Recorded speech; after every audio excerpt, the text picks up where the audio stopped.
Welcome to Samba Samba. Enjoy the video. In this video, I will show you how to play PUBG Mobile on your PC using Bluestacks 5. First, navigate to the official Bluestacks website and download the Bluestacks 5 installer. Once downloaded, run the installer and follow the on-screen prompts to complete the installation.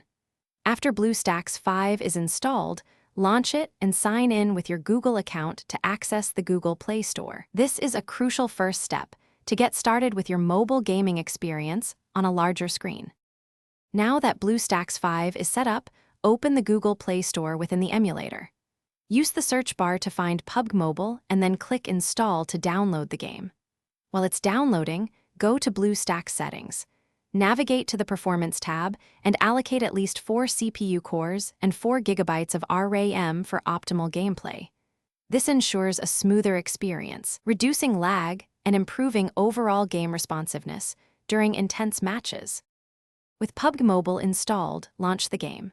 Bluestacks 5 typically provides a default key mapping profile for PUBG Mobile, which is a great starting point. However, you can customize these controls to better suit your playstyle. Access the Game Controls menu within Bluestacks, then drag and drop controls or assign new keys. Remember to save your custom profile after making changes. This personalized setup will significantly enhance your aiming, movement, and overall combat efficiency.